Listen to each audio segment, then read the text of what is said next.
Now let us start the discussion on a very interesting topic and a very interesting fluid motion, quite different from the fluid motions that we have discussed so far. And that is called as vortex motion or vortex flow.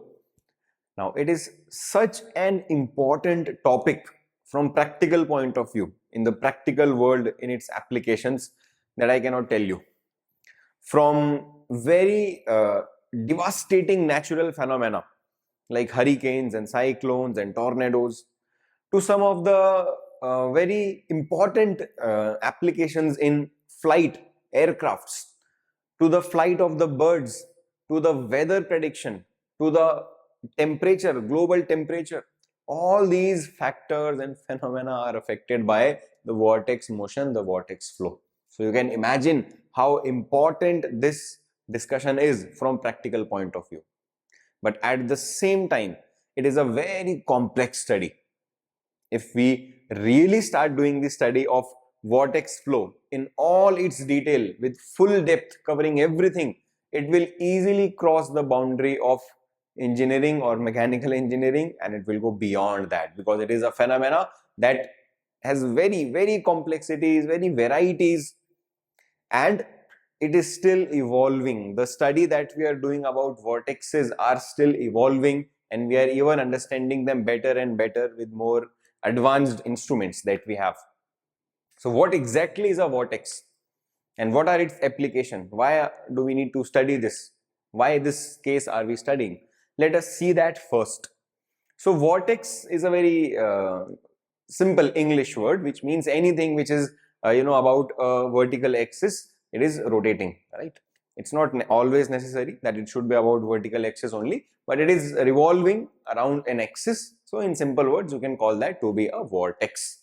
In case of fluid, you would have seen that at least somewhere. Let me give you some household examples that you would have seen, right? If you have one bottle and you are emptying one bottle into the other bottle, this is one bottle and this is the other bottle in which you are emptying it, the fluid that will go, right, that fluid you will see is going to have some curls like this, right? The surface of the fluid is not going to go down horizontally, rather it will form a vortex shape, a shape of a hurricane, of a tornado, right? This shape is called as the vortex shape. This shape you can see, right? So this is the surface of the fluid which is not falling horizontally, rather it has formed a vortex, and it is a vortex in which this fluid is rotating, right? This fluid is rotating like this, so it's going by rotating like this, right? If you would not have seen that, right, because it's not a very typical household situation, you would definitely have seen any wash basin, any sink, any surface or a small container or a small volume at the bottom of which there is the exit through which fluid is going out, right? In the sink you would have seen, in your kitchen or in your wash basin, right? So there, near the area where it is exiting, you would have seen it revolving, you would have seen the fluid rotating about the central axis. Just in case you are not able to recall, have a look at this video. This will give you a quick recap of where you have seen the vortex flow in your home only. Similarly, you would have seen such vortices or such vortex. Vortices is the plural form of this. Vortices is the plural form of vortex. So you would have seen such vortices in rivers also, right? In some rivers also you would have seen them, right? This is all rotating about this part, the central axis, right? And deep down within the surface, it's going to look like this only. It is going to have a shape like this only within the surface, right? So all the fluid is moving around and entering into this, just like this situation. The fluid is moving around and entering into this, into the bottom part, right? So similar is going to be the story here also. Why are we discussing them? Obviously it looks very interesting to see, right? A very beautiful shape they are making, right? They are very destructive, right? They are very destructive if they form in large scale, on large scale. Such vortices, you can very clearly see that If you watch any such video, or you would have seen them in reality, because I have seen some small ones, so you will see that whatever leaf is there, whatever you throw here, ultimately that's going to rotate and go into the water. That's going to go into water. If somehow, in Hindi, it's called as, I think, bhavandar. This is the word for them, right? It may vary depending upon where you live. So why are they considered dangerous? Because suppose you are swimming in a river and you got caught up, in a vortex, in a vortices, or in a vortex, you are going to, right? So it's not going to be a very good situation to be in, because this is going to attract things to its center and push them down. You can understand how drastic that can be in oceans with the ships, right? In the rivers with the animals, and with the anything which is floating in the river, right? Why does that? It's very basic to understand. As we will keep on covering it, you will realize that how during this core, during this region, the velocity increases, and that increase of velocity decreases the pressure. So the central part creates a low pressure region which attracts everything, and attracts everything towards it and then push it down. So this, obviously, on a general scale, you may think that it is not a good vortex are not good for us, but they have both positive as well as negative effect, right? Let's first see that what are the different situations where vortex can be formed in nature. These are called as tornadoes. Tornadoes, right? Tornado. What is this? What is the scale of this? How large this is? What do you think? If suppose you can see these are the trees, these are the length of trees, right? These are the trees, you can see, right? If I were to show you a human, how small human will look in front of this. So maybe this, a small dot, maybe that is also larger, right? So you can imagine the scale, how large and vast they are. I have not seen them personally, and I'm sure you also have not seen them personally, because they depend upon the geography, right? They are formed due to geographical situations. There are more things in that which will again cross the boundary of mechanical engineering, not required, but they are not very common in India, right? They are common in USA, United States of America. They are very common there, tornadoes. You can see that these tornadoes are not going to be fixed at a point. They keep on moving, right? So whenever they strike any vehicle, any houses, they just smash them, right? You can see these dust and all that's getting generated as their revolution. So any house, any bike, any person, anything who gets stuck in that, it's going to get rotated by 100 of kilometer per hour of speed, and ultimately it's going to break and rip apart, right? So this is one application. Again, the whole process of these tornadoes is quite complex, right? The types of vortex that we will study, it will be a combination of them. There are many types, many models in which vortex flow are studied, right?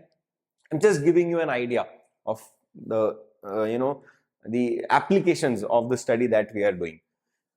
This is a phenomena that you might not have seen, because this is not a view that we regularly see. But whenever there is a flight, there is an aircraft which is flying at a good speed on land, even on the runways, even while landing, even when it is in the air, vortex are formed. Vortex are formed from these tips. Now the reason behind that, again, it's not relevant to discuss it here, right? We know that to create a lift, we need to have a high pressure region and low pressure region. On the top of the wings, it's low pressure, bottom it's high pressure. So the fluid, the air, tries to move from high pressure to low pressure. At the end of the wing, it tries to move from high pressure to low pressure. And since it is moving ahead, so that creates a whirling effect. So it keeps on rotating like this vortex. And you can see the effect of vortex. It is not good at all. These vortices are not good at all for the fuel consumption. So you would have seen in any flight, and if you have not seen, then please make sure that you notice it next time. There are certain wings, not wings, certain extensions that are made here, as well as the tail of the aircraft, right? All of them are trying to disrupt the vortex, the intensity of vortex they are trying to reduce, so that vortex effect do not affect the fuel consumption. Again, I'm telling you, I'm just giving you an idea, an overview. These are very detailed discussion, which are totally irrelevant for mechanical engineering as such, and for the gate specifically, right? So I'm just giving you an idea. So vortex, you may be thinking they are not good for flight, but vortex are good for flight also. The birds that fly, they depend upon the vortex motion to generate the lift. Again, why and how, I'm not discussing that right now, but you can see that how varied their applications are, right or not? Have a look at more. This is a actual image, actual satellite image, right, of our earth, our home, right?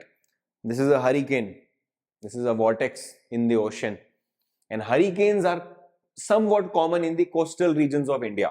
If you are from Orissa, or you are from West Bengal, from that region where constantly the hurricanes every year, some of them comes, right?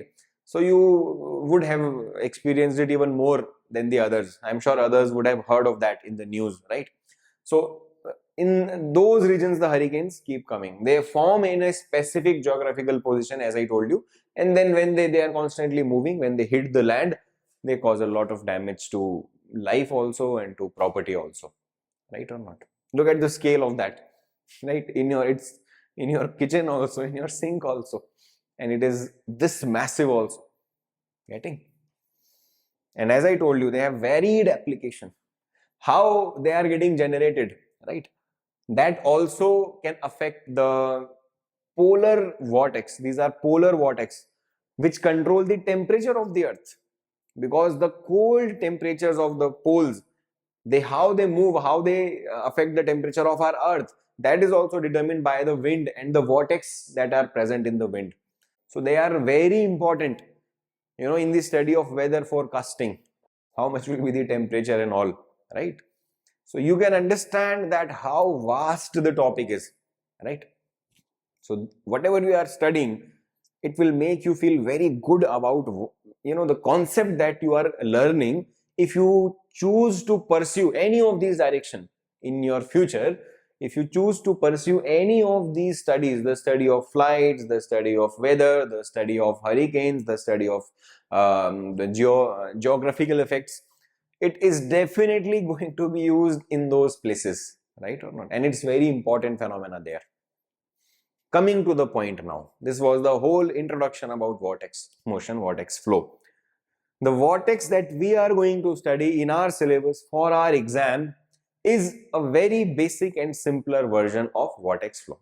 Again, it does not mean that whatever we are covering is going to be useless. It's going to be extremely important and will be applied in all these situations. In all these situations, it is going to be applied with some modifications, right? But what will be those modifications? That is beyond the syllabus of mechanical engineering, beyond the syllabus of GATE or any other exam, right? So what I am going to tell you about vortex is going to be extremely comprehensive. I'll cover everything required for any of the exams that you are going to write. You will be able to solve all theoretical and conceptual and numerical questions from vortex motion. So as you can see here, I have shown the streamlines. These are the streamlines of any vortex flow. Where am I going to locate it in a vortex? So if this is a vortex, then if you look at this vortex, suppose from the top, okay, if this is a vortex and if you look at it from the top, how the streamlines are going to look. If you are able to see streamlines, you cannot see streamlines, but we can draw them, imaginary lines, right? So how streamlines are going to be drawn? So this is how the streamlines are going to be drawn. We already know that what arrows represent in a streamline, they represent the direction of velocity if you draw a tangent on them, right? So this is point number one about vortex. Now generally, if any circular motion is there, there are two velocities possible in a plane, right? In a plane, I'm saying, if circular motion is occurring, two velocities are possible, radial and tangential. Radial means along the radius, tangential means along the tangent, as I have shown here, right? If this is a circle, you can have a tangential velocity which is along the tangent, right? And you can have a radial velocity which is along the radius, maybe towards the center or away from the center, right? This is the general way in which velocity can be defined for any circular plane motion. But here, please note that these are streamlines. Streamlines tell you, the tangent on the streamline tells you the direction of velocity directly. So if on this streamline I draw a tangent, the velocity that I am getting is purely tangential velocity only, with no radial velocities component, right or not? Hence, in case of vortex motion, the velocity, tangential velocity, is going to exist, that will be non-zero, but at the same time radial velocity will not exist for these streamlines. The particles are continuously at any given point, I am saying these are streamlines again, right? So at any given point, fluid particle will be having tangential velocity, which is basically trying to rotate it, right, about the axis. So I can very clearly say that v theta is not equal to 0 because it exists, but Vr is equal to 0, right or not? Now, before we further start this discussion, these are the very basics of vortex flow and vortex motion. Very basics, right? Proper study of vortex is yet to start. But please understand one point, that depending upon the shape and depending upon the component that we are studying, depending upon the analysis that we are doing, we choose a specific coordinate system. We choose a rectangular coordinate system where we use x, y and z axis or z axis, right? Or we may choose a cylindrical coordinate system, right, where we have radius, where we have theta, and where we have z. These three things we have already discussed. In a cylindrical coordinate system, we can have, to define any point in a cylindrical coordinate system, to define any point with respect to its central axis, we need to know how far it is from the central axis, at what angle it is from the central axis, and at what height it is.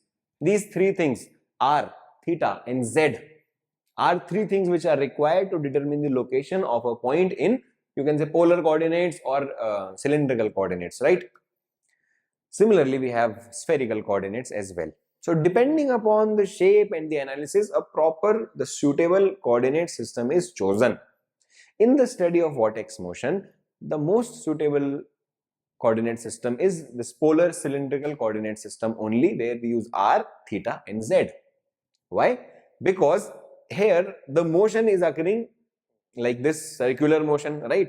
For any circle, r and theta are the two best and easiest way to determine the position of any point, at what radius it is and at what angle it is, right? These are the two most easy and most intuitive parameters for any circular shape. And if you want to define height also, in a vortex, z will exist. At the later part, we will talk about that. Then we can add the z also, and in the vortex, we can specify any point by r, theta and z. That's most intuitive and most logical, right? So in this discussion of vortex motion, we are going to continue with this polar coordinate or cylindrical coordinate system only. So some of the equations, like the equations of continuity, like the equation of vorticity, that are going to be used in this discussion are from cylindrical coordinate system. You might not be more comfortable, you might not be a lot comfortable in them, because almost 99% discussion overall is done in mechanical engineering. The study that we do is done from the rectangular coordinate system only, right? But there are obviously certain cases where they are preferred, where this coordinate system is also preferred, depending upon the subject and topic, like some topics of heat transfer, some topics of thermodynamics, some topics of fluid mechanics, right? So please note that the equations that we will be using, we have already discussed them, and even if you encounter a new equation, you can just note it down in your notes as the equation for cylindrical coordinate system. The equations and derivations of cylindrical coordinate system are exactly the same as rectangular coordinate system. No change. Only the coordinate system will change slightly. If we are using a derivation, then other than using x, y and z, we will be using r, theta and z. This is the only change. Ultimately, you will reach the same expression. So conceptually, nothing is changing. Conceptually, nothing is changing. Only how we are defining the coordinates, that is changing. So obviously, the expressions will change, right? So if you encounter some equation which you think is new for you, you can write it down in your notes directly and remember it. right? The proof, the derivation of that, as I told, is exactly same as rectangular, only parameters have changed. Got it? So first basic analysis that we'll do, basic study, will be considering the continuity equation, a very basic equation in fluid mechanics. If we apply the continuity equation for these coordinates, then this is how the equation looks. This is the equation of continuity for a 2D incompressible flow in polar coordinates. Okay, incompressible, so density is not going to change. That term has become 0. This expression you will get ultimately. In this expression, as we already saw, that v theta is not 0, but Vr is 0. Vr, velocity along this direction, does not exist. So this is going to become 0. Also, change in the Vr with respect to R is not going to exist because Vr itself is not there. Now, if Vr is not there, then what is change in Vr? If you draw any two streamlines, here also Vr is 0, here also Vr is 0. So with the change of radius, this is R1, this is R2. With the change of radius, is there any change in Vr? No, it was 0 here also because velocity is like this. It is 0 here also because velocity is like this. So delta Vr or dou Vr is obviously 0 with change of radius. So ultimately you have this expression and it is equal to 0. So this will go there and you will get only this expression, right? That is what we have written here, that dou v theta by dou theta is equal to 0. This is the continuity equation for vortex flow. You can understand that direct question can be asked, right? Write the continuity equation for a vortex flow, or a very simple question can be made here where integration might be required, right? The point here is that let me clear one point. The point is that the questions asked in GATE from vortex flow are very limited. Okay, it's not a very common or very favorite topic. Once in many years a question can come, right? So whenever we have such topics now, where once in many years question comes, then generally anything can come. That's why I told you in the beginning that I will be covering the vortex flow in a way that you will be able to solve whatever is going to get asked, theoretical, numerical, whatever question they are going to ask, you will be able to accurately answer it. Okay, so this is something that is not generally covered or taught in many sources, in many texts, but it's important for you to know that. Now, what can we conclude from this? What can we conclude? We can clearly see that this does not depend upon theta, because change of velocity of tangential velocity with respect to theta is 0. Means whatever is going to be the velocity of the fluid here in that vortex flow, same will be the velocity here, same will be the velocity here. So this tangential velocity v theta is not changing with the change of theta, because theta is continuously changing. This is different theta, this is different theta, this itself is a different theta, right? But v theta is not changing with that. So this is the first conclusion that we can write. V theta is not a function of theta. It does not depend upon that. The second conclusion is, at this point, it is slightly logical, but conceptually we will prove it in few moments. So it definitely is a function of r. If it is not depending upon theta, velocity is definitely going to change with r. What I mean to say, that in this streamline, whatever is going to be the v theta here will be different from v theta here, will be different from v theta here. Now, whether it varies like this or it varies in some other way, that we are going to see further. But it is sure that with the change of radius, the value of v theta is definitely going to change.